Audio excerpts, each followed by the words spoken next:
All right, I guess it's time we get started here. Hopefully, all of y'all can hear me. My name is Kai, and I'm going to be co-hosting this awesome webinar today for you guys with my good friend Chris Morris, otherwise known as Stuck on 3D. And I'll introduce him in just a moment here. But first of all the typical standard webinar stuff that we're going to talk about here. We will have a Q&A session at the very end of this webinar, so if you have any questions, there is a Q&A panel there right in your GoToWebinar window, and you can stick your questions in there, and we'll get to those at the end, probably the last 10, 15 or so minutes. We'll answer any questions you might have. There's also the chat window there. If Chris has any links or anything that you'd like to provide, then I can put those in the chat window. If we have any more links in the Q&A we might have, I'll put them in the chat window as well. But any questions you guys have, put those in the Q&A little section there. So yeah, we're also recording this webinar, so no worries if we go too fast for you. If you miss something, you can always review it on your own time. We'll send you a link after the webinar via email, so make sure you check that out. In addition, with that email, we're going to be sending you the survey. So we always want to know, like, how you guys like the webinars, any ideas you have for future topics, anything that you'd like to learn. Feel free to put your feedback in those survey forms that we're going to send out. And as a thank you for filling out the survey, we'll give you a 10% discount from the content store. You get a little discount coupon there. All right, so yeah, I think that is about it. Without further ado, I'm going to introduce my good friend Chris Morris, otherwise known as Stuck on 3D, like I mentioned, a long time, super long time iClone user since iClone 2. He's been into CG since 12 years old, when he went to Universal Studios way back in the day and checked out The Last Starfighter. He's worked on a lot of cool stuff, including the Emmy award-winning pilot episode of Star Trek Voyager, a number of different training videos, motion graphics, video games, a jack of all trades in the industry, basically. And in addition to that, probably the best thing is the 13 animated feature films he's worked on, including one that got an Oscar, working with DreamWorks and Disney and a number of different studios as well. So I think what I'll do is I'll hand it over to Chris. Chris, are you there? I am. Can you guys hear me?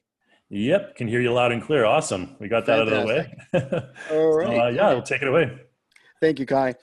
Hello, everyone, and welcome to the Curve Editor Fun. And fun we are going to have here. I'm going to show you one of the many reasons why actually you would want to get the Curve Editor, because sometimes the timeline is just not enough. So I will show you basically how this animation was done. So I'm going to play it back for you here. It's called the gauntlet. So here we have our hero taking it easy, just going through the gauntlet like it's nothing. Now, it took quite a bit of work to make it look like it was nothing, but at the end, it looks like a fun little short.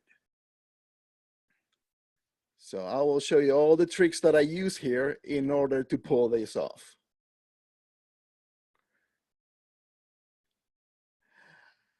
All right. Okay, so this class is going to be divided into 3 sections. The first one is how I created the props for the gauntlet and how I animated them. So first I wanted an idea of, okay, what is this hero going to do? And I wanted him to go through certain dangers as he moved forward. So the gauntlet seemed like a good idea here. So we will go ahead and animate these props, and I'll show you the tricks that I used in order to get the timing correctly. And the next piece here is we're going to go ahead and let's bring this up. Hey, Chris, yes. Can I cut in for a quick sec there? Yeah, we couldn't see the animation on the screen, so you might be sharing the wrong, I'm not sure how you shared, but no one could see the animation. Okay, all right, so let me, okay, okay, so this is, bear with me a second here, and I have to do a new share, I guess, for this, and that. Okay, so can you see it now? Yep, there we go. Okay, so I'm gonna have to do multiple shares here, apparently. All right, so let's play this back again, real quick. Sorry about that. This is new software for me. So there we go. There we go. So as you can see, his timing is perfect here, and he makes it look quite easy. But putting it together, it took a little bit of finessing, and that's what the curve editor is all about, to finesse animations.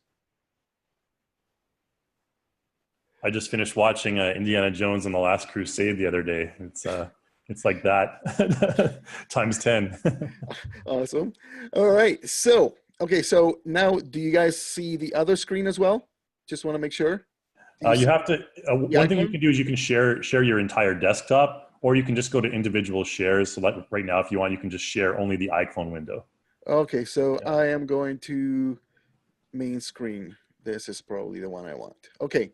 So That's good. you see iClone, you see the animation now, Yep. and you see my slideshow. Okay. Yep. Fantastic. All You're right, good to go. so we're going to divide this in three pieces. And the first one is how we animated the props. The next one is going to how I put together the motions. This is based on the Assassins pack. This is a fantastic pack that has a ton of very sneaky, cool motions in it. And then afterwards, we'll go ahead and show you how I synchronize the props to the animation and the animation to the props. So let's get started. All right. So in here, let's turn this out. And let's start off with the props here. Here we have the props without the character first, and I'll show you how we did this. So the first thing we're going to do is animate this axe, and what we want is a pendulum kind of animation. Now, the best thing to do here is, by the way, when I start animating and I start using the curve editor, what I like to do is use workspaces and basically go to Windows, Workspace, and if you press Control 3, or you go to the menu Windows Workspace and 3. This will give us space for the timeline at the bottom. The curve editor will go in this space, and we'll see the animation happening here. Now, obviously, if you have two monitors, then you can shift stuff around.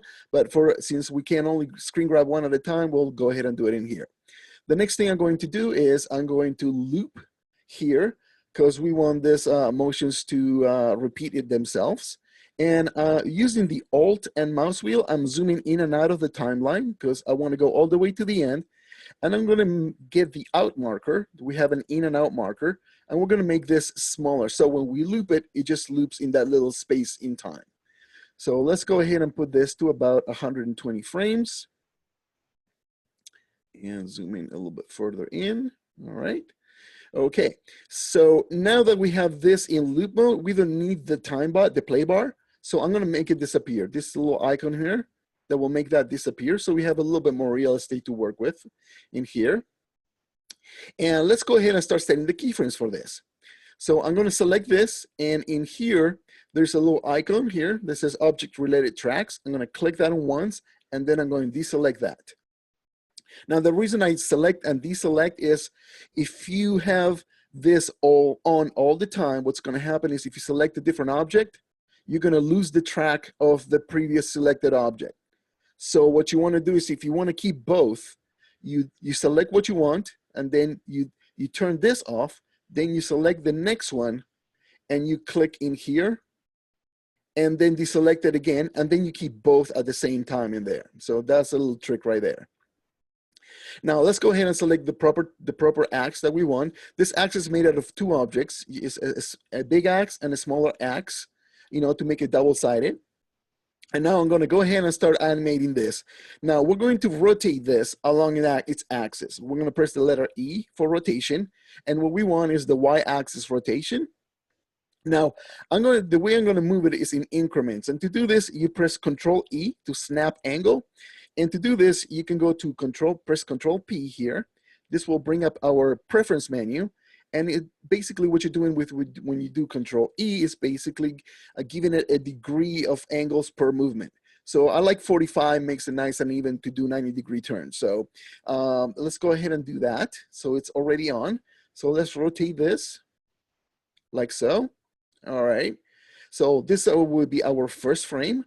Now we're going to go to the end of our animation at frame 120. And let's go ahead and set another keyframe. Now, the way we can do this, let's go ahead and select that. We can make sure that we're in the transform track here for the proper axe here is this one. And we can either press this little button here, which is add key, or you can press the letter A. So I'm going to press A. So see, you just added a key right there. So from now on, we're going to press A to add a key. Just makes things easier. Now we're going to go to the middle of the animation, and we're going to have the axe. Let's make sure that we only have that one axe selected here. And oh, wait a second, we had the wrong axe selected here. Let's go ahead and turn this on again, and on, and select just that. All right, so this is the one we want selected. There we go. All right, so let's do that again. So let's go to 120 in here. And we're going to press A to set a key over there. Make sure the transform track is selected. Press A. All right, so we just set a key there. So we have, so basically there's no motion here happening at all. So the next thing is we're going to go halfway through the animation. We're going to rotate this like so to the other side. And just by doing this, we already have a nice loop. However, the motion of this axe is very constant. So we want it to decelerate when it reaches the tops of the swings, and we want it to accelerate when it reaches the bottom of the swing. So to do this, we can do it two ways. We could select the keyframes here, these two keyframes, and we're going to right-click and add transition curves, presets to it. And we're going to apply a smooth. Now notice you get a nice little acceleration happening towards the bottom, but it's not quite there yet. You still can't feel the weight of that. So in order to make this more exaggerated, we're going to go ahead and use the curve editor. So in order to pull up the curve editor, we can do it multiple ways. You can go into plugins, curve editor, and you can turn it on that way. The other way is you can right click on the prop, and then you go curve editor, transformations, or you can go ahead and right click on the keyframes here and go curve editor, curve editor. All right. So I know we're just dealing with rotation, so I'm going to go ahead and open the tab here. Now here's a little quick UI introduction. Here you have what is called the tree view. The tree view gives you an organized view of your keyframes. In other words, it keeps them in folders in order to keep things cleaner in the UI. However, when we're dealing with character animation, you're going to notice that everything is listed. Every single bone is listed in a very long list, and it will be very hard to, so you can't organize it like in the tree view. So what's going to happen here is you're going to use the search engine to actually find the bones a lot easier. And we'll do that. I'll show you how to do that when we get to the characters. So let's go ahead and deal with the rotation here.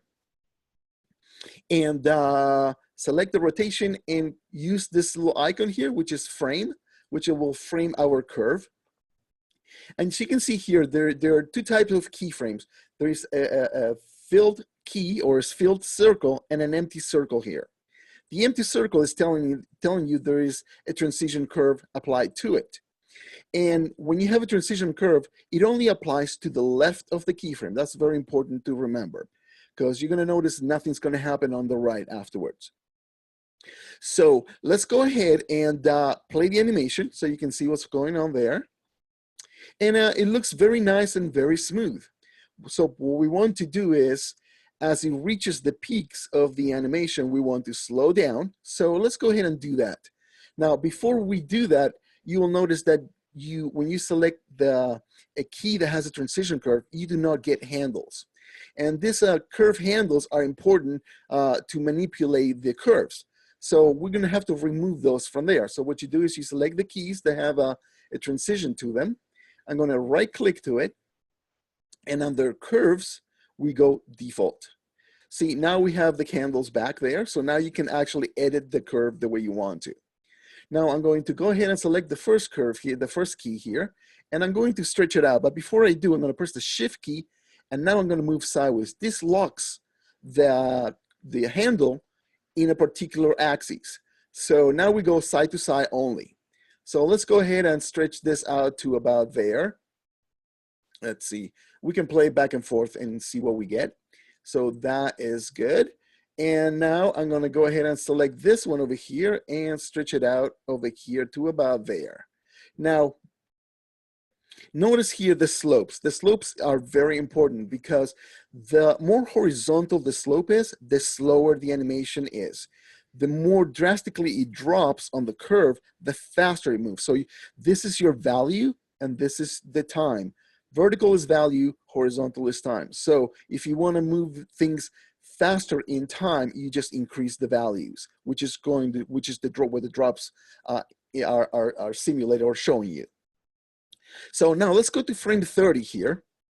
And this is one of the cool things that you can do in the curve editor and you can do in the timeline is you can adjust a key from here because then the timeline will move toward the key where the key you just moved. So what's going to happen here is if you use the curve editor, you can actually grab the key and stretch. I'm going to press the shift key here. And I'm going to stretch this so that the swing down of the axe here goes all the way to the bottom, to straight down. So see, you can totally, I'm on frame 30, but I'm actually playing with the curves way out of that frame. So this is a tremendous advantage when you're fine-tuning your keys. Now, let's go ahead now and let's do that and play the swing. As you can see here, you have a lot more momentum now as it goes down, and then it slows down nicely as it goes to the upward. So gravity is preventing it from, keeping that momentum. So that was basically how this one was done. So let's move on to the next one. The next one is this axe here has the exact same animation, but this one I decided to give us something different. So what we're going to do with this particular axe here, so let me select that one and deselect this over here so it stays there. And notice here that we already have a keyframe here at frame 1, and we have a keyframe here at frame 120, which is basically the exact same keyframe. There's no motion to it. So if I frame this for rotation, let's go ahead and do that real quick. And frame those keys, as you can see, there's no motion to it. So what we want to do is do a 360 loop. So we can do this several ways. Now we do want this rotation to happen on the Y rotation. So let's go ahead and isolate just the Y by clicking here on the Y. So notice that the X and the Z rotations are gone. The curves for that are gone. And now I'm going to do it. There are several ways you can do it. One way is you can just select the last key and type 360. Like so. And now if we do a frame again, let's deselect that last key. Now we have a 360 move. So if I play this, you have this full rotation. Still, there is no acceleration when we reach the bottom of that swing. So we wanted to have that, of course.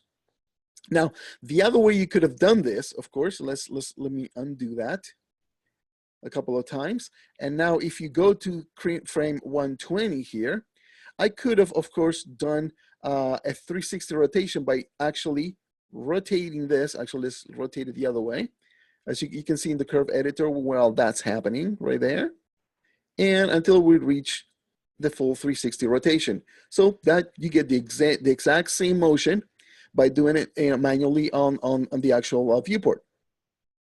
But to me, it's much easier to just grab the key and put 360 there and you're done, right?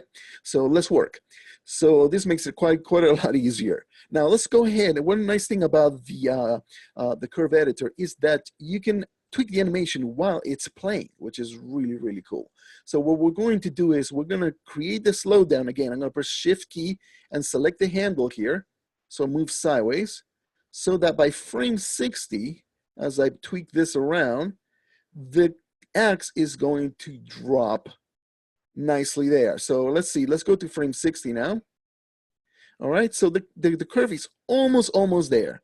So let's go ahead and start moving around this a little bit more until we get the X all the way at the bottom there, kind of vertically or perpendicular to the little ramp there. So like that, all right.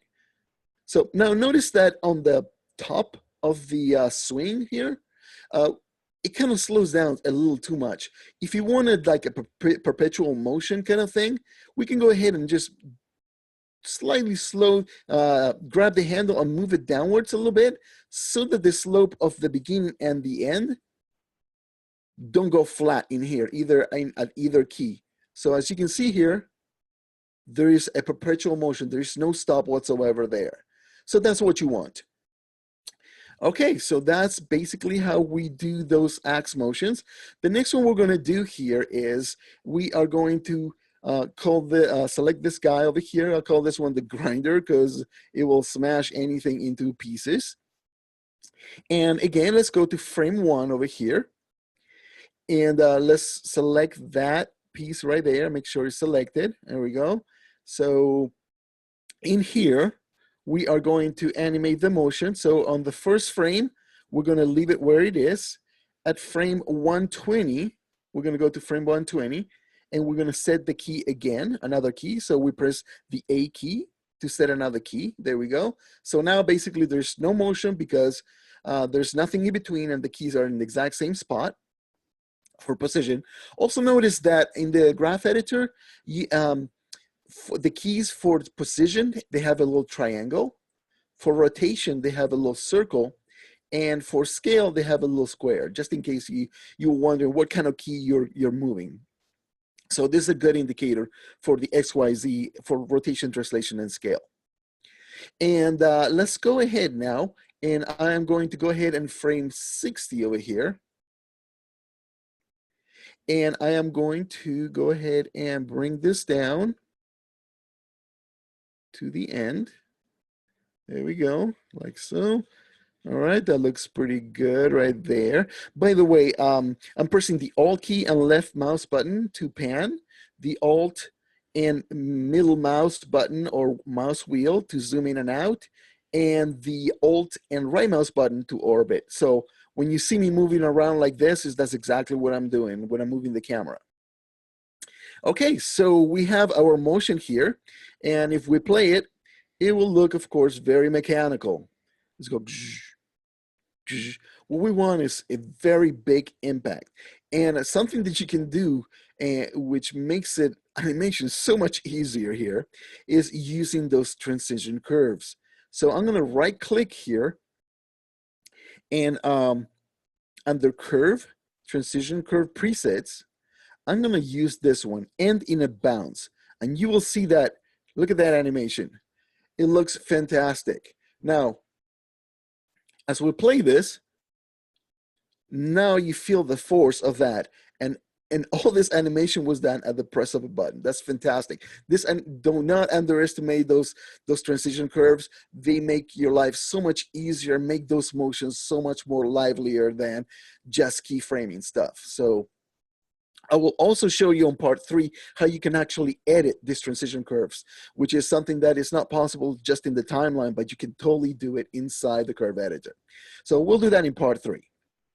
All right, so as we have a little more, as we see we have a little more time later on in the Q&A, I will explain you how the grinder here works and this little snap trap here that I built. It's quite easy. It's based on the same principles as the smasher here. So let's go ahead and go to part 2 now of the webinar here. So I'm going to go ahead and select part 2. Going to load that project in, where we have the character, and I will show you how all this motions got strung together in order to get this animation. So while that's loading, let's play this again. One thing that when you create an animation is you really get familiar with your library of motions, because otherwise this will be extremely difficult to do if you don't have the motions, unless you plan to do your entire animation with keyframes, which will take you an extremely long time, but it's doable. And then you wouldn't have a problem. But if you're using motion libraries, it is always good that you know which motions you want to use for your story in order to keep that story moving forward. Now, there were some motions here in the Assassin pack that I really love, which is this one that he's wonking like he doesn't care, and he's just avoiding obstacles and keep on walking like nothing's happening. I thought that was extremely cool. And the avoidance there, that the spin right there as he walks. And then the next one I really liked was this jump roll motion. Very, very cool. And then another thing I wanted was lateral movement, because I just didn't want the character to keep moving and avoiding things, to make it more interesting. So he just moves towards his left and then towards his right, and then he does the little jumps on top of the pillars. So how do we do this? All right, so let's take a quick look. This should be loaded by now. Fantastic. All right. So let's go ahead and start adding some motions to this character. So right now, if I play the animation, you will notice there's nothing going on, just the cape, just his code just moving there a little bit. And let's go ahead and go to the beginning of the animation and start adding some motions. Now, pressing F4 will give us the content tab. So let's go ahead and dock that one in. And under animation, we are going to go to Assassin's Moves. Under mobility here, we are going to apply our first idle. So basically, he's going to be stand idle. So let's apply that. Now, you will notice, I'm going to do this on purpose so you can see what happens. You will notice that if you don't have the character selected, it will give you an error.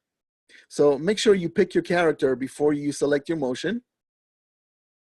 So let's double click there. And there we have our motion. Now you will notice that this idle will have 327 frames, which quite a lot of frames of doing nothing. So let's go ahead and shrink that animation up a little bit. Another thing I'm going to do here is maybe shrink a little bit this, so when we loop this animation doesn't go all the way to the end. And let's go ahead and, now that we have the character selected, let's go ahead and select object related tracks and deselect that again. So there is our transition, right? Our motion there. So let's go to about frame 90. Now, if we use the Alt key and the mouse wheel, that will zoom to where you have the mouse pointed. So that's a good way to frame things up when you have quite a bit of frames into your short or animation. So this will make things a lot easier. So let's go ahead and bring this in like so, and bring this guy over here. All right, so we are here at frame 90. Let's zoom in there with the Alt mouse wheel here, and I am going to right click in there, and I am going to break that animation so that all we end up with is basically a second and a half of idle, which is pretty good. Now I'm going to select the motion here and press the tab key. This will snap to the end of the animation. This is a very useful key in order to sync one animation to the next, because sometimes you can't quite land towards the end of that animation. It's really hard to land the player bar.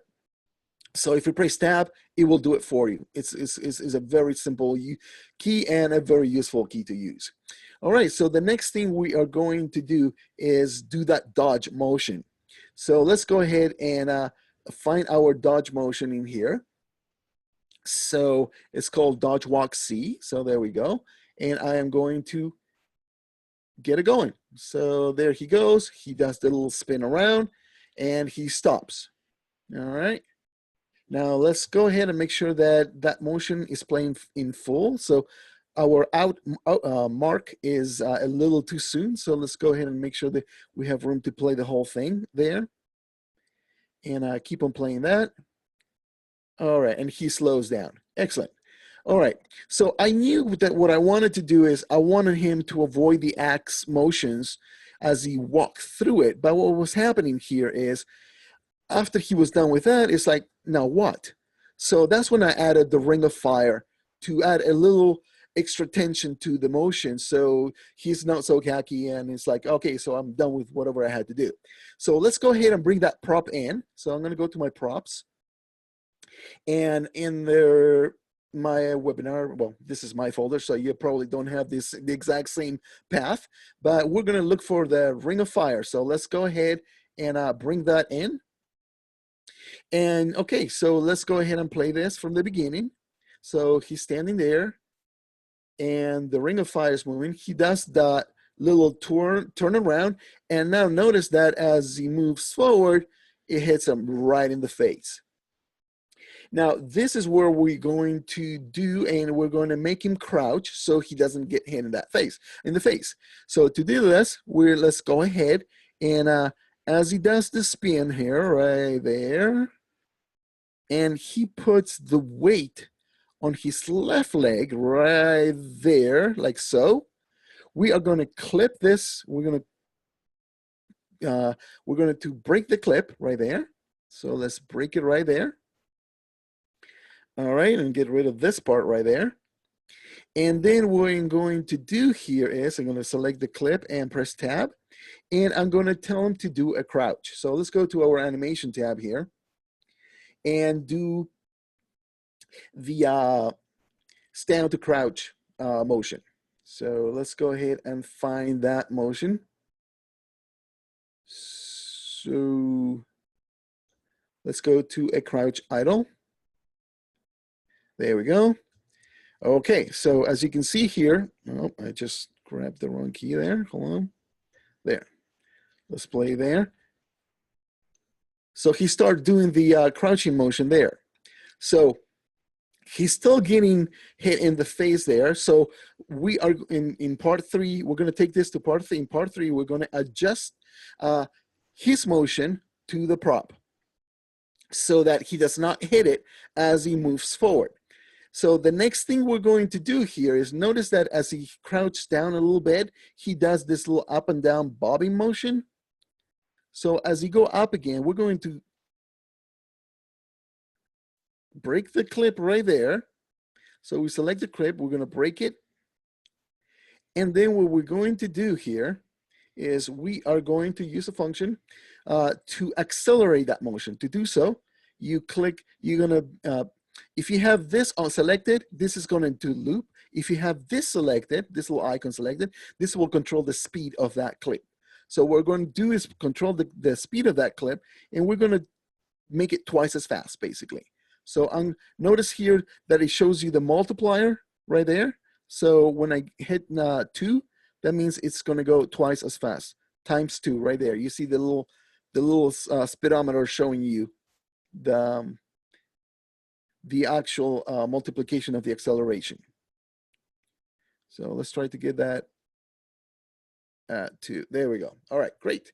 So we have that in. Let's make sure this is side to side. All right.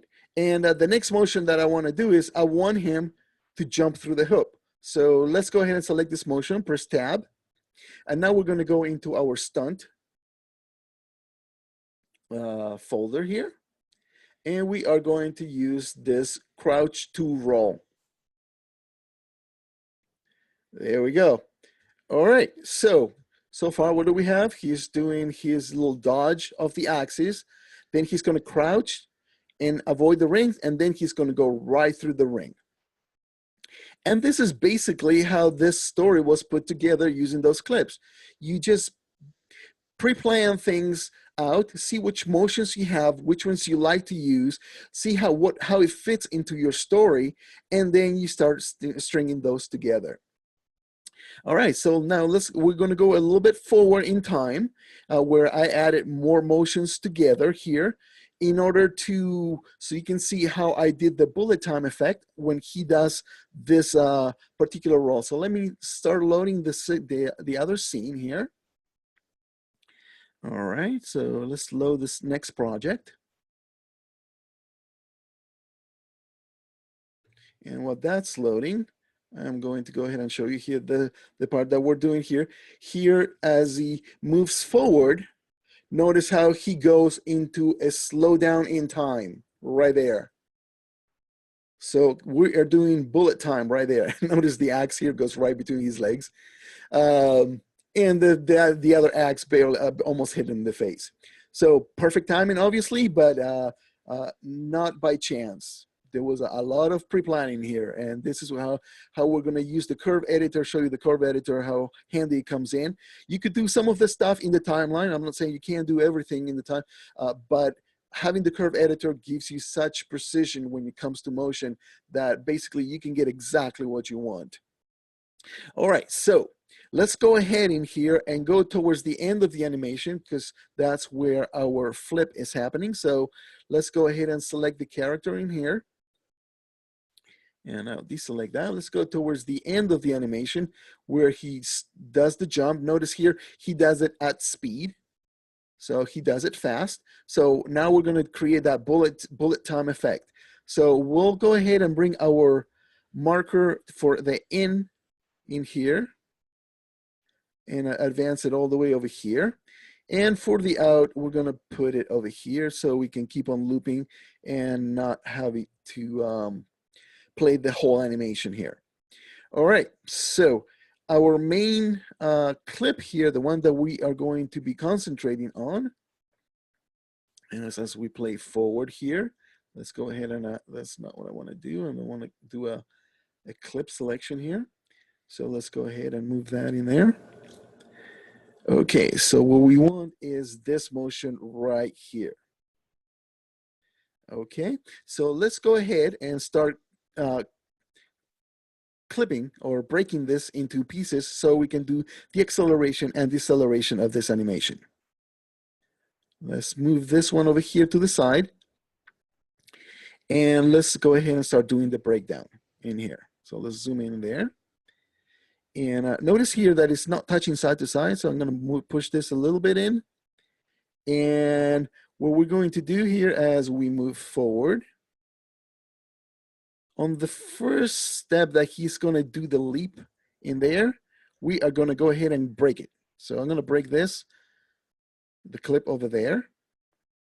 The next thing I'm going to do is I'm going to keep moving forward. And as he does the roll or the flip, we're going to pause it at its highest point, which is there.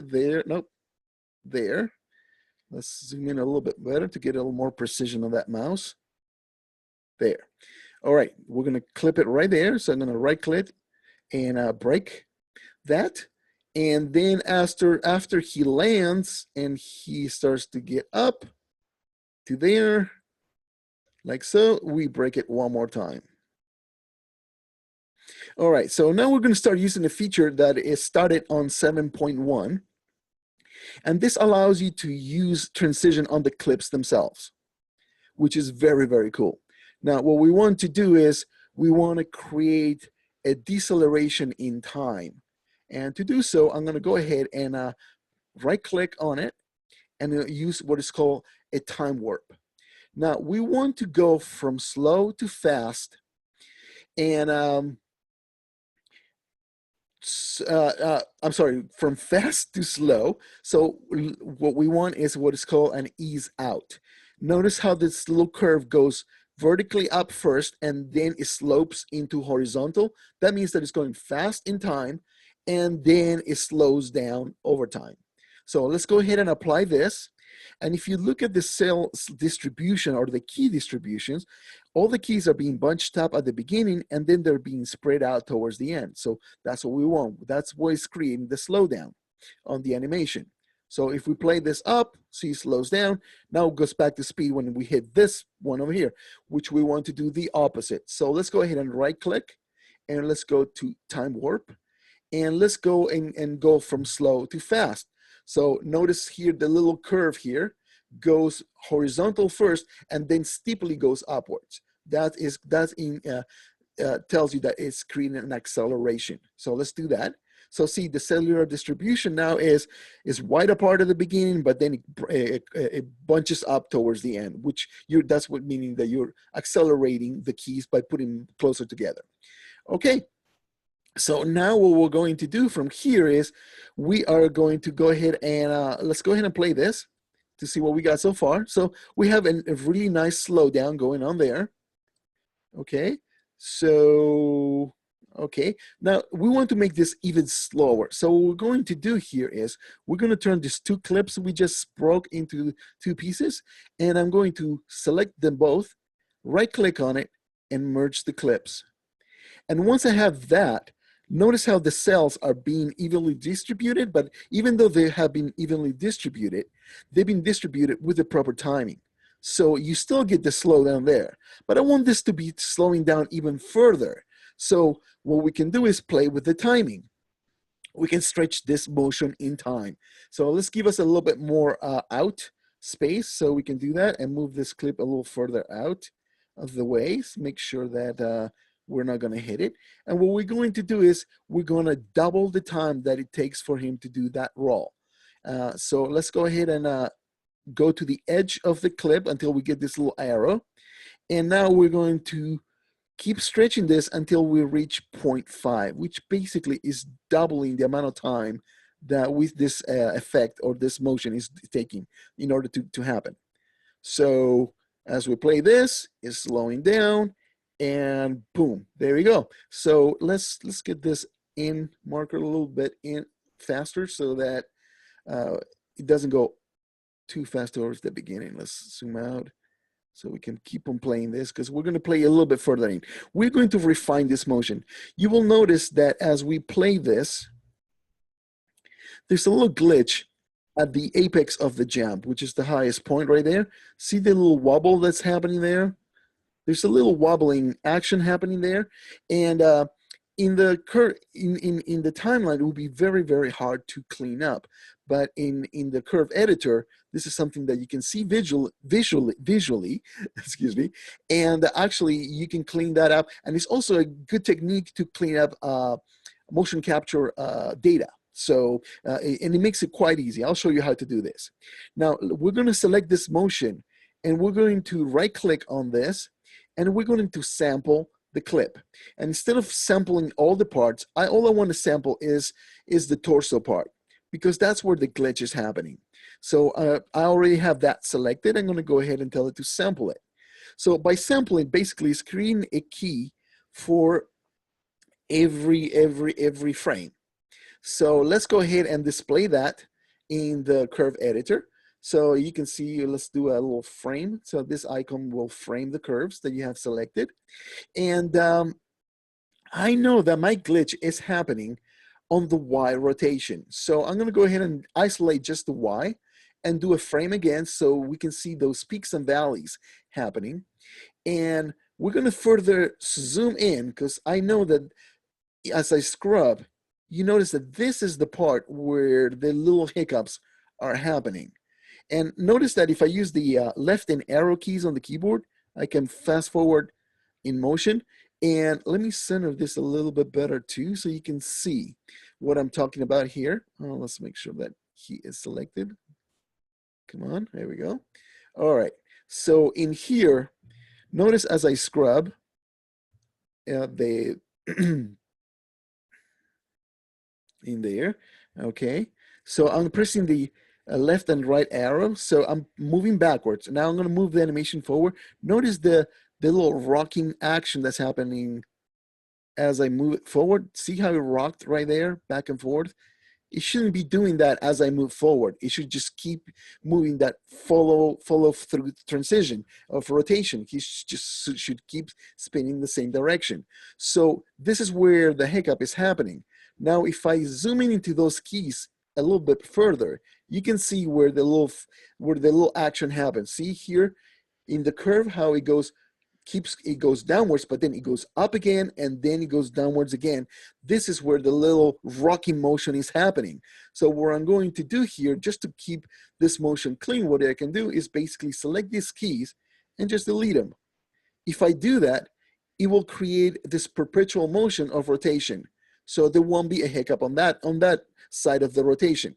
Now there's also a little bit of hiccup in the position of that, or the translation of the root of this character. So let's go ahead and select the root position here by selecting all these actions here, all these guys, and let's frame that. And we know it's in the Y translation, so let's go ahead and just isolate the Y position here. And you will see here there is a little bit of the same situation here where there's it stops. This is because the keyframes here are very horizontal. And this key has the same value as that key, and this key has almost the same value as this key. So what we want is one smooth motion going the same way. So what we can do again is we can select those keys and remove these keys, for example, like that. We just delete that. Or if this is still creating the problem, you just remove this a little bit further, so you can get a one continuous motion right there. So as we zoom out here on the curve, you can see that there is no horizontal keys going on there. And now what we just did is just finish cleaning up that, and there is no hiccup on that motion. So this is a way to clean out motion capture. You will notice sometimes there are pops on a little twitch, the character's twitching all of a sudden. This happens a lot with motion capture because he loses the tracking sometimes, is very common. And this is one way to clean it up. So it's quite easy. So, okay, so this basically finished our part 2. So let's go to part 3, which is basically adjusting the props to the animation and adjusting the animation to the props. To do this, we'll go ahead and go to the beginning of the animation. But before we do that, now that we have this nice clean motion happening here, let's go ahead and I'm going to right click to it and I'm going to flatten the clip. So flatten all parts. And now we have this beautiful motion here. So this is something that you can now save if you want to. And you can have it, for your own library. So all of a sudden you have this beautiful time-lapse kind of flip happening. So it's nice and clean and ready to go. All right. So next, the next thing to do is, if you want to finish this up, basically all we got to do is just bring this clips together in here again. And this will bring us all the way to the end of that animation. Notice here that our blend transition, this little semi-transparent piece is your blending, how much you're blending of your animation. It was quite long, so it was eating the entire animation of that previous one. So we don't want that. So we just want to blend that a little bit.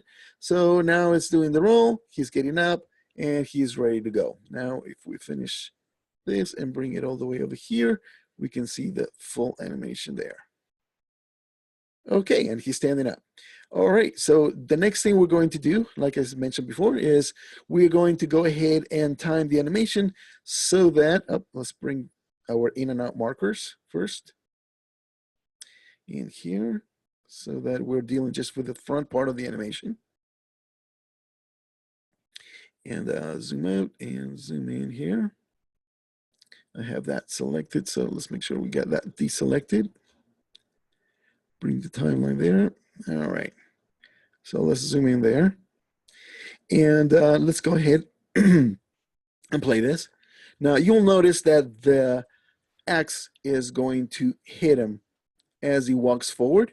So what we want to do here is we're going to select the act. We're going to time the prop to the animation.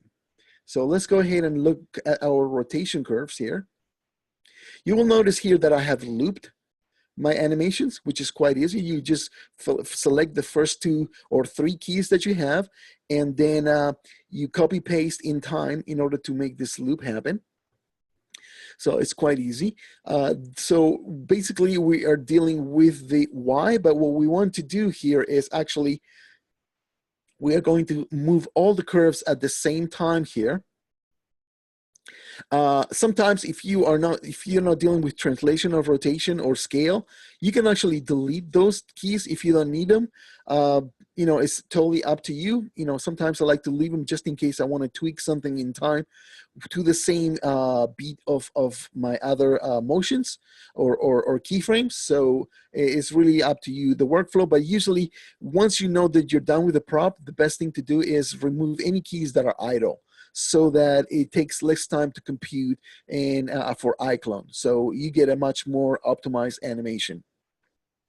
So what we're going to do here is basically we're going to grab our curve and we're going to translate it in time. So I'm going to press my shift key and I am going to move it sideways here.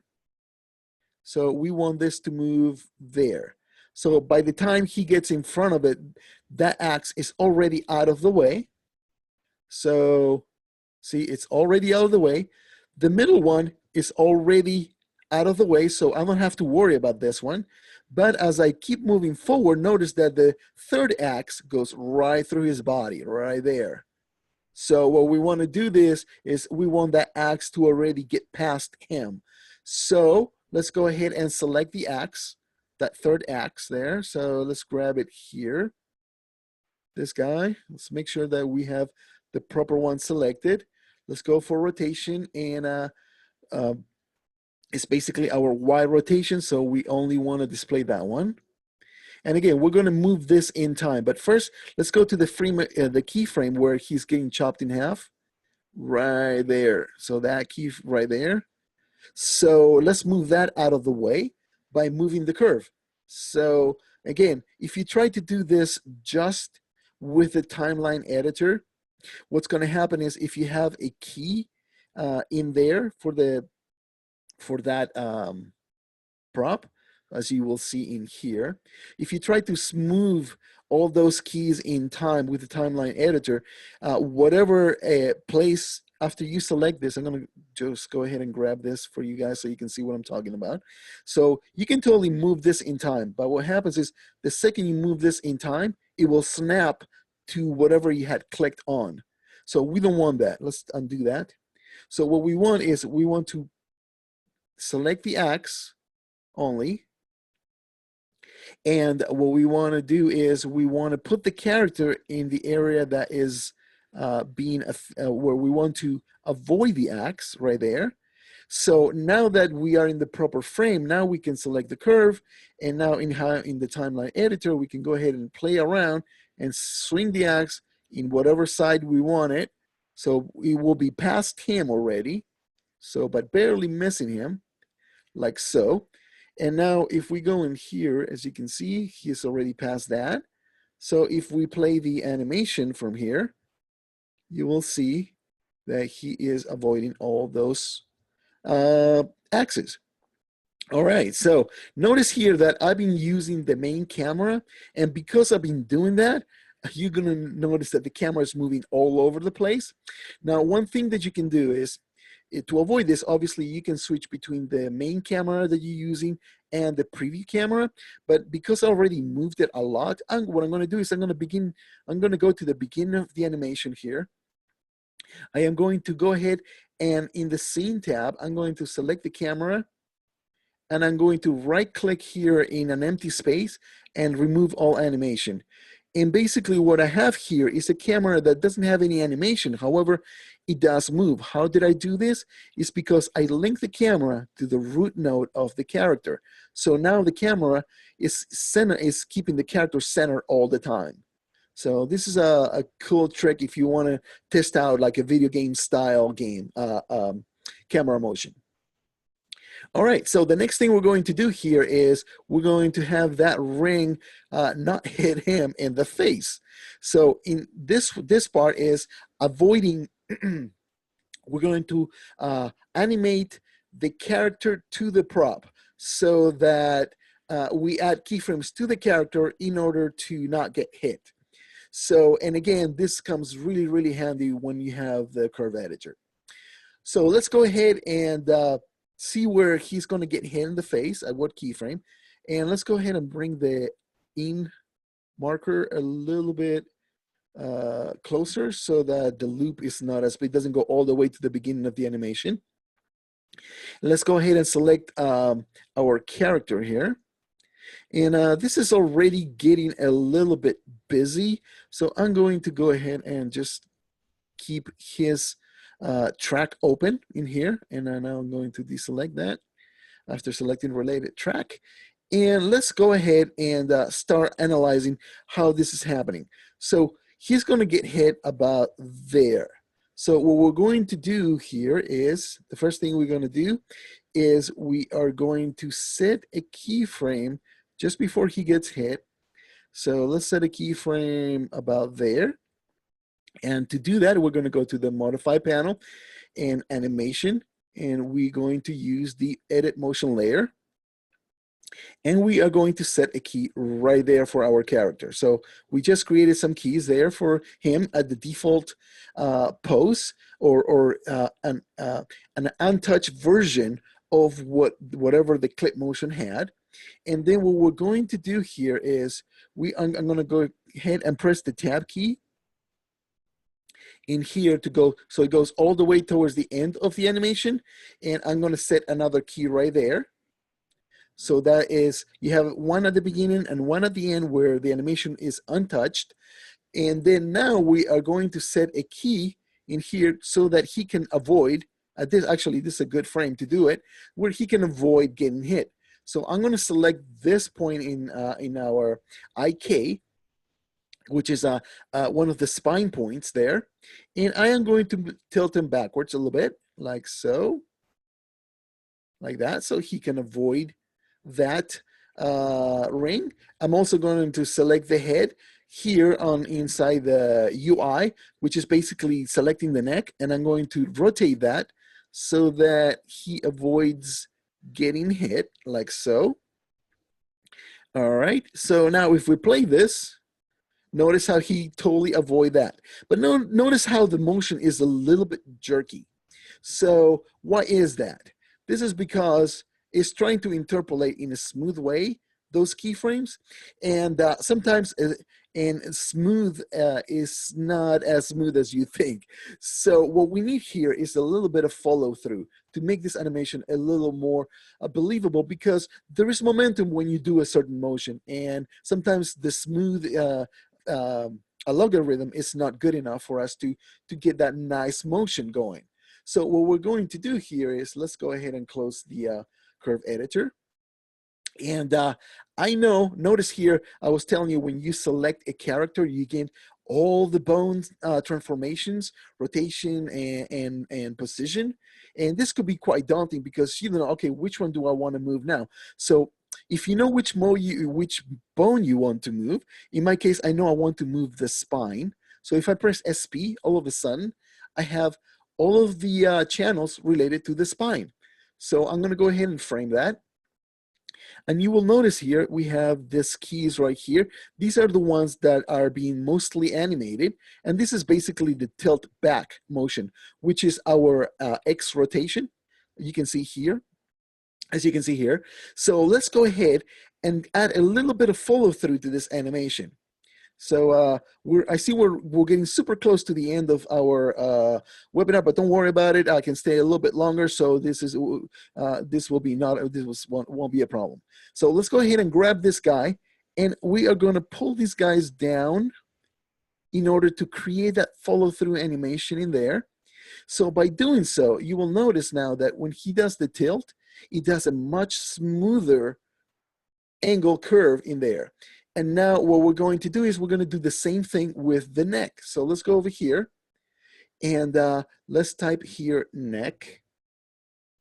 NEC is enough for neck. And there is our rotation right there.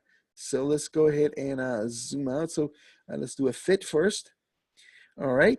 And now let's select this keyframe only. And let's do the same thing. We're going to zoom out a little bit further and do that follow through action there, to make it this nice little motion there that it will make the animation that much better. So see, that's a lot smoother. It's not jerky at all. It just makes the momentum actually go forwards and backwards and give you that secondary motion feel that you need in order to create good animation. Now, when the head gets hit in the back again, we're going to do the exact same thing basically as the ring of fire comes back. It's already happening on this clip right here. So let's go ahead and move the in and out points real quick. So we're almost done here.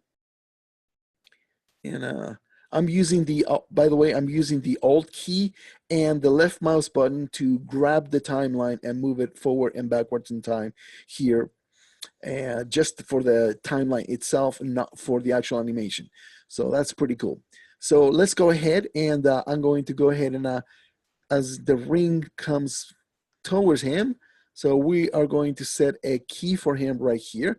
So let's go to our modify motion layer editor, and we are going to set one key over there, which is an untouched key. The same thing towards the end of the animation there, We can set another key about there. It doesn't really matter. So that's good right there.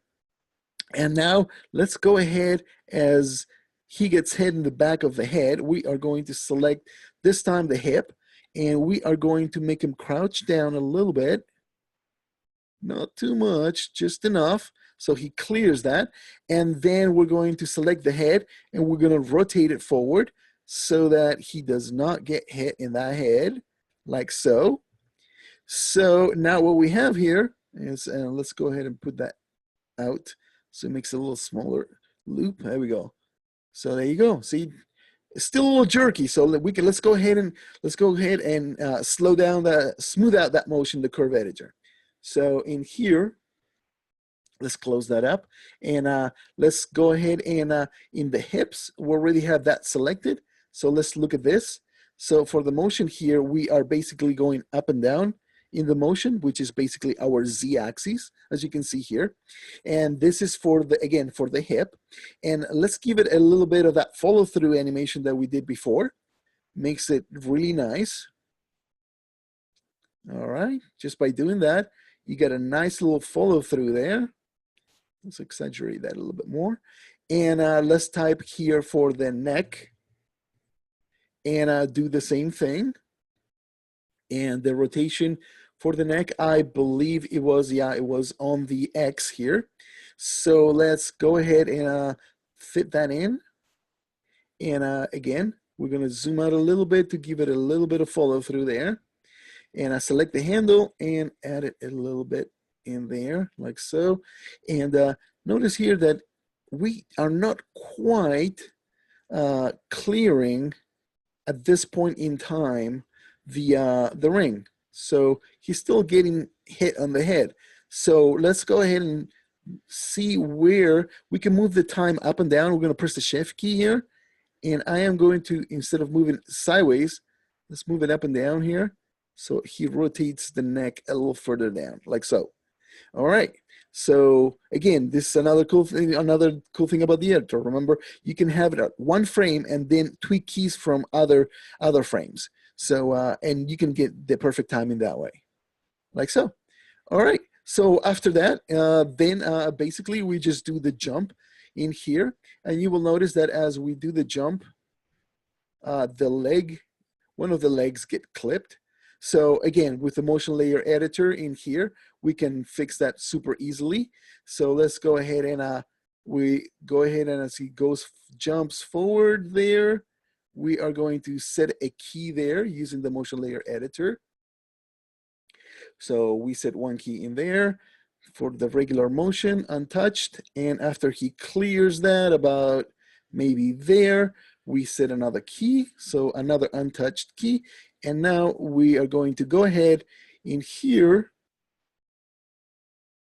and when we get to this point, like so, there, we are going to select the leg that we want to move. Okay, we want to, this is the leg right there. And now we're going to use a little bit of FK here for the rotation. And let's go ahead and key it up like that, move it up like that. And that should pretty much fix the problem. So, yep, it just cleared the ring. And that's how you do it. So this is how we're going to end our tutorial. I hope you enjoyed it. And now we'll go to the Q&A session. All right, thanks for that, Chris. A lot of good nuggets of wisdom, animation wisdom in there. And hopefully all of y'all learned a lot about how to use the curve editor and the various manipulation of the clips. Some pretty cool stuff there. So like Chris mentioned, we're going to start the Q&A session. So if you have any questions, make sure you put those questions in the Q&A little panel there, and we'll get to those right away here. So we have one question already here from Dan. Okay. Mentioning, it's not really a question, it's kind of asking, can we make webinars for custom mouths in CTA3? So thanks for that suggestion, Dan. We'll take a note of that, custom mouths in CTA3, and we'll look to perhaps even making a tutorial on that, because we haven't made a CTA3 tutorial in a while, but I'll make a note of that for sure. As we move on to questions related to the webinar more here, Robert asks, can the curve editor be used on soft cloth? Have you done that, Chris? Um, I I haven't tried soft cloth. I know you can do it in rigid physics, but soft cloth, not sure. I'm really not sure how that would display. Currently, I don't think that's possible. But let me get back to you on that one. I'll do a search for you, and at the forum I'll post it. Okay. Yeah, that's an interesting one. I've actually never tried that myself either, but that's a good question. Using it with soft cloth, like you mentioned, you can use it with physics, like rigid body physics. Just Yes. not really familiar with soft cloth yet. Haven't tried it. Interesting question. Robert, make sure you check out the forums, and Chris will be posting in the future there about an answer to that. Okay, so let's move on to Jim's question here. Can we move several keyframes proportionally, like After Effects by holding the Alt key? Just move them? You know, just select them, move them, or? Yes, several keyframes. I'm not sure what Yeah, you by can select multiple proportionally, but keys and move them at the same time. Yes. yeah, for sure we can do that. I'm just not sure what the proportionally here You means. mean scale? Is that what does he mean? Maybe Jim, you can kind of clarify what you mean by proportionally, moving several keyframes proportionally. Um, I know in After Effects, like holding the Alt key, you can, well, move the keyframes simultaneously, but maybe just let us clear that up a little bit for us there, Jim, and we'll get to that answer a little bit later on. Question here from Arield Bearheim, probably butchered that name, so apologies. But he mentions, during the bullet time, only the animations you created slowed down. Is there a good way to slow down the soft cloth movements as well? No, what you would do is first you do the slowing down of the animation, and then you bake the soft cloth. So the soft cloth is done after you're done with all of the animations. Anyway, so you would want it to do that way anyway, because what happens is once you bake that soft cloth, then it will move out of place if you try to manipulate the animation afterwards of the character. So you Yeah, do all your animation first, do the bullet time, and then after you're done with that, then you calculate the soft cloth. yeah. Soft cloth baking procedurally, soft cloth baking will be the last thing that you want to do generally. But I'm just thinking, I haven't really done much manipulation with the soft cloth clips themselves. Well, if it's clothing on the character, you can't animate that, because then it will fall out of place, and then you have an arm that's going out of the sleeve. So Yeah, you know what you want to do is make sure that you do all your animation first, and then you apply that soft cloth in there. yeah. Good point. Generally, you wouldn't want to do that. Modify the soft cloth animation afterwards, because it would probably just break through some sort of mesh or something like that. There would be, Exactly. yeah. Okay. That answers your question there, Arield. To shorten the time that several keyframes happen. So this is a clarification from Jim's question. Shortening the time that several keyframes happen in. Oh yeah. You can totally do that proportionally. What you do is basically you select all the keys, and then there's a little scale icon here, scale keys, and this will give you this little square, and then you grab one end of the scaler, and this will do it proportionally to all the keys. So Uh, that keeps the proper spacing as you squeeze it in or squeeze it out. So yeah, you can do that. Awesome. Okay. Yeah. Hopefully that's what you're asking about there, Jim. I just kind of caught on to that. So it'd be kind of similar to actually like extending or reducing the size of a clip, but just only you're doing it in the curve editor. Right, Showing but all those. but just for particular keys, whereas in the timeline editor, you wouldn't be able to do that. Right. Okay. So it's all about the scale there Yeah. to the top. All right. Good to know. Hmm. So yeah, Jim says, "Wow, good." Jim was wowed by that proportional modification. All right, thanks for the question there, Jim.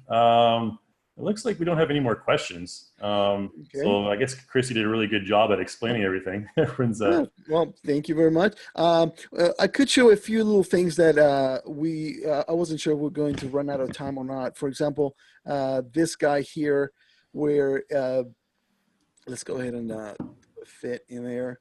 Okay, this one does this one have the animation in here? Basically, what I was, or maybe this guy over here. Let's see. Maybe this guy has the animation for rotation. Let's fit it in here. We have, yeah, there we go. This one has a transition curve.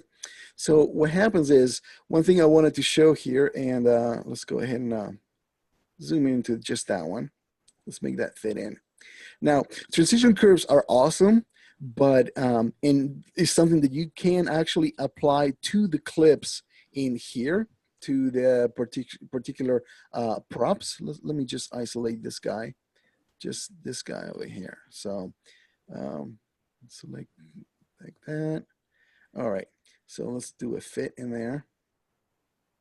So this gives you some really cool animations there, and let's see. As you can see, let's make sure that we can fit that animation nicely in there, like so. So let's bring this in here like that, this like that. So as this comes in and does the little bounce thing happen there, this gives you this nice little extra something for pretty much for nothing by clicking a button. But then what happens is, how do you time this little animation? Because you can in the timeline editor you can't edit this, whereas in the curve editor you actually see the peaks and valleys of this thing, so you can actually time this exactly by selecting the curve and then moving that curve in time to whatever you need this to happen. So in other words, so as the character comes in here and he rolls out, let's say that the timing for that was not perfectly done, so you needed to move this for some reason, you can actually make this happen so that that actually works out to your advantage by simply selecting the curve and then moving them and then making sure that that peak or valley lands exactly where you need it to happen, which is something that it would be extremely hard to do here if you try to time the prop to the animation. So another thing that you can do here is you can make that transition curve and turn that into keyframes by using the optimize function. You optimize selected and use this, this little preview tells you how many keys will optimize it into. So in other words, by going at 0.5, this will give you 11 keyframes to complete this curve. It won't look as cool as the original curve. It'll look a little softer because it's not using enough keyframes. Now, if I undo this and try to do that again, optimize selected, and the threshold is very low, so basically we'll put as many keyframes as possible. See, it will add 21 keyframes and apply that. So now it keeps the peaks and valleys very nicely, but now you can actually tweak that transition curve. And you can add, for example, let's say that you wanted that first part to be even faster. So I can select those keys in there. Actually, not the last one. Let's undo that. Let's select these guys over here. And using that scale function that I showed you earlier, I can accelerate the first part of that transition curve. So you can have full control of the transition curve by using the curve editor, which is something that it would be impossible to do with a timeline editor, which comes really handy. So this definitely accelerates that spinning coming in motion of that. Sorry, the camera is being animated as well here, but as you can see here, definitely you can have exactly the timing that you're looking for by doing that. So that comes in super, super handy.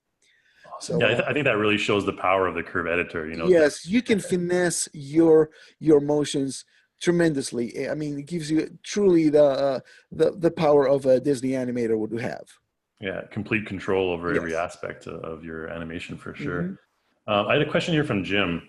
You probably use the curve editor a lot more than I have. But he's asking, I can't click on the X, Y, or Z labels in the curve editor. Have you ever heard of that happening? Has that happened with you? Not being able to click on the labels? Here? Yeah, I believe in the side there, yeah. he couldn't click, or he couldn't see the curves? Because sometimes the curves are out of view, so you just select the curve and then do an out of it. I think it might be the actual physical curve in the timeline there. He can't select them? No, I haven't had that happen. Okay. Yeah, like selecting the actual curve. Oh, Yeah. oh, Okay. you know what? Sometimes, okay, so you got to make sure that you have the move key selected, because I've noticed, okay, I think I know what he's talking about now, is if you have this keyframe selected and you go to, okay, this, let's go to one, let's see, let's go to the rotation again in here. And what was it on Y or Z? I can't remember. Do I have the right prop in here? Okay. So it was on the Z. Let's go to the rotation. The one thing that I noticed, and something, this could be a little confusing. I can see why he couldn't click. So what happens is if you try to do, you select a whole bunch of keys here and you do a scale like that. And then you try to select this key, but it won't select because you already are in this mode. It won't let you do anything to it. So make sure you go back to move, and then you can select that key. So if that's what he's talking about, sometimes if you're doing some kind of function in here, you might be moving out of this move key mode. So make sure that you have that selected, and then you'll be able to select those keys. I think that's what he's talking about. Yeah, I think so too. So, Jimmy, it might be like just selecting the right tool before you actually try to select the whatever axis you're selecting. I think that's a pretty common thing to happen. So hopefully that's it. Hopefully it's not a UI issue or anything like that. We got a question here from Anthony asking, Chris, do you have any animations made in iClone that you could share? I have a channel stuck on 3D, but these are all much older animations. Unfortunately, I just don't have the time anymore to just do it for fun kind of thing. Yeah. But definitely, you know, I always keep up with the latest and greatest just to make sure I'm up to date for all these things. And every once in a while, I do put some demonstrations of things that people ask in the forums. You know, hey, how can you do this or that? Like, for example, I did the demonstration on how can you use the curve editor with physics, with the solid body physics. And then afterwards, you know, Revolution liked it so much that I made a version for them too. So, you know, like I said, there are a ton of tutorials there as well that they apply more towards iClone 4, but you can use them actually in iClone 5 still, some of those tutorials. So if you go to Stock on 3D, you'll find them on YouTube. I'm just trying to, okay, I got your, I think I got your channel here. Yeah, okay, I'll put the link in the chat window for you guys to Chris's YouTube channel if you want to check it out. Next question was from Zola. I guess a couple questions I can put together from Zola. Hola, okay. Zola. We have the question first is, what was the learning curve like for the curve editor? And second question, are there a lot of good tutorials for it? I think those are pretty easy to answer. Actually, the learning curve was pretty simple. I mean, if you're familiar with 3D apps like Maya 3D Max or whatever, you know, content creation tool you like, if you're familiar with that, jumping into here is quite easy, actually. Yeah, it's not. I mean, I think for people not familiar with the concepts of animation, I think it could be definitely a bit of a challenge. But I think it's, you know, for me personally, I'm not like a professional by any means, but for me, it's not a terrible learning curve. I think, and you demonstrated basically nearly everything that you can use the curve editor for in this 1 hour. So, yep. Yeah. And the rest is just practice. You know, it's just, that's all it is. It's practice, you know, just play with it and have fun, and you'll realize it's like, oh, well, the head is spinning a little too fast, or the body is stopping too abruptly. Let's give it a little follow through. And again, I showed you exactly how to do that with follow through. You know, just use your handles, extend it a little further down. Actually, we have some really good tutorials on the curve editor, actually, in the Realism area, right? So Yeah. I did quite a like a walk cycle and a little jumpy like uppity walk and an excited walk and then the pull up animation where the character jumps, that's pull up and then goes down and jumps right back in and look very natural. Um, And then afterward, once you get the basics of that, you can actually go to any tutorial out there on YouTube about animation and basically translate it to what the curve editor can do here. Okay. So for anyone interested, I just put a link to the Getting Started with Curve Editor tutorial. I believe that's also done by you as well, right? Yep. Yeah, there's your voice. Okay. And I think once you click on that, you click on the tutorial Getting Started. In the up next section in the YouTube window, you'll see a couple of other ones that are done by Chris as well. I think you did like about 4 or 5, right? About 4 or 5 for the curve editor and morphs as well. So yeah. Yeah. So yeah, I provided a link for the first one, getting Curve Editor getting started.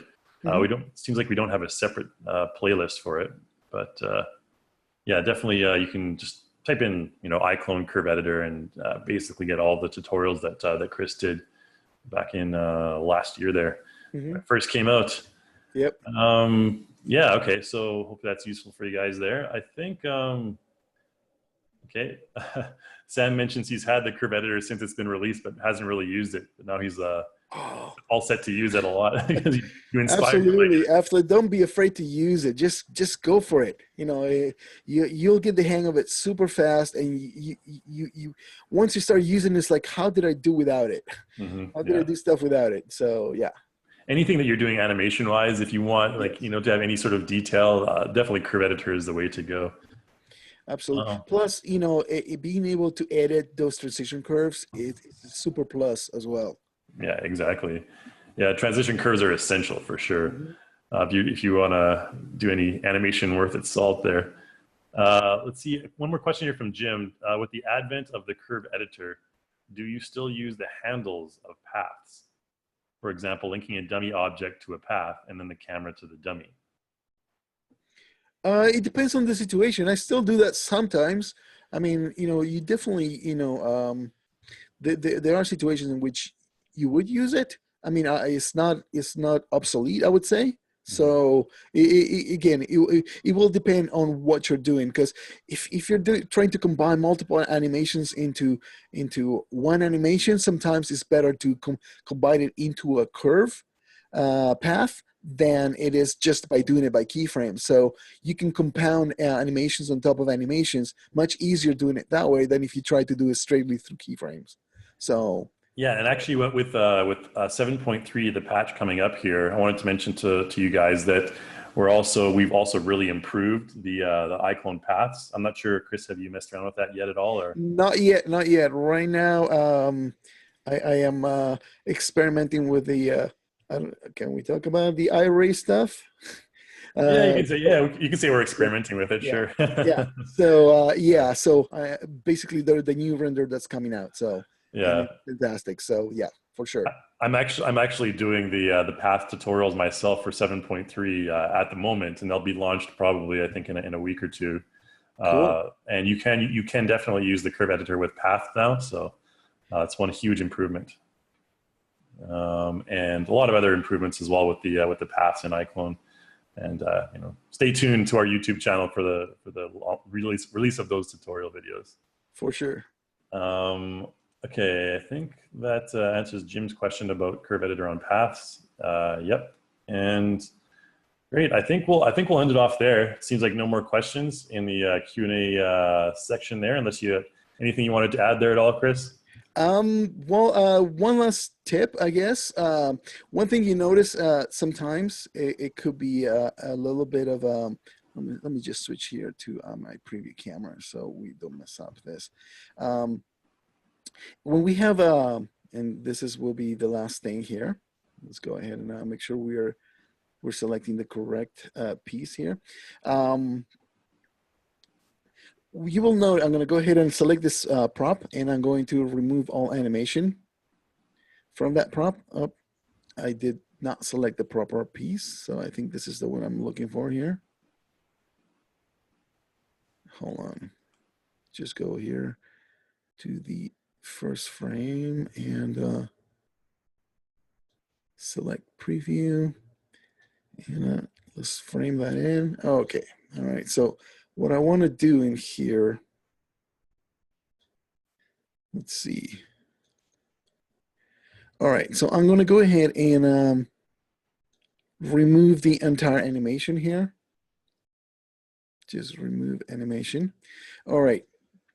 One thing that you will notice sometimes what happens is inside the curve editor, and this happens only in the curve editor. So let's say that I am, let's move in here at frame 120, the out, so we can just make this a little shorter. So let's go to frame 120. And again, for that axe, where are we? Oh, this is let me just grab this guy here and delete that. It's just messing up with things. All right. So the frame, the axis in that is standing there. So what I'm going to do is I am going to move this in the X direction here for frame 120. So basically all it's doing is a translation in X, which is great, right? So now I'm going to go ahead and frame that and select the proper curve that's doing the position in X, as you can see here. All right. So we have a very interesting, simple motion here. All right, so this looks great. And what happens is if you try to move a keyframe here, and let's say I move it up and down. So I'm going to press the shift key up and down. So it's moving along the X axis. So that works, it's working fine. That's correct, the way we want it. So look what happens now. If I go to the first frame here, I'm going to go ahead again and remove the animation for this axe. And I am going to rotate this at a 45-degree and 45-degree upward angle. And I am going to move it along its local axis on the X axis. So here is over there, and we're going to go to frame 120. And I am going to move it along its local axis over there. And you will see here that if we try to move this key over here, technically, if you move this key, this is going to go along the same path that it came in. But look what happens now when I move that key. It's moving it sideways. It's not moving in and out like it was before, because in the curve editor, you are moving along the world axis, not the local axis. So this is something to keep in mind when you're doing your animations. So how do we get around that? So one way to do that is, let's go ahead and undo this and go back to our straight X in there. And then what we're going to do is I'm going to create a dummy prop. So I'm going to create a shape, very simple shape, a box. And I am going to scale it proportionally. It's very important that you scale this proportionally. And then after that, I am going to align this. I'm going to right click and align to the axe in X, Y, and Z there, and go okay. And then I am going to select the axe first, and then I am going to right click and attach to the dummy prop. All right, so now we can select the dummy prop. We can do the exact same thing we did before with the rotation. So we're going to go 45 degrees this way and 45 degrees that way, like so. But now we are going to select the axe now. And we are going to, in here, let's go ahead and move it along its local axis,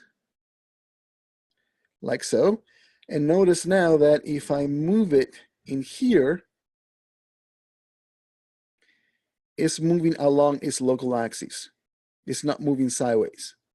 So by adding that dummy prop in there, then you can keep the proper local translation and rotation for a prop. So that's a cool tip right there.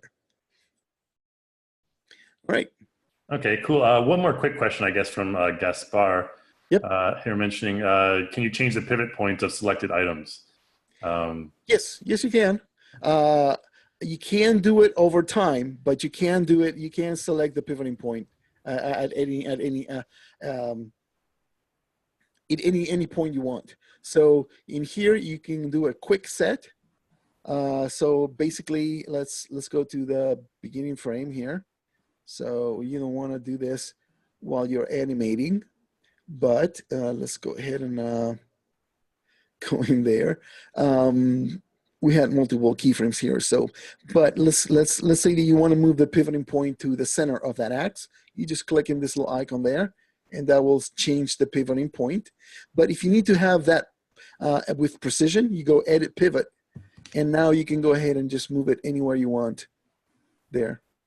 So there is you just move the pivoting point. So now when you do like a rotation, translation, or whatever, it will pivot from that point right there.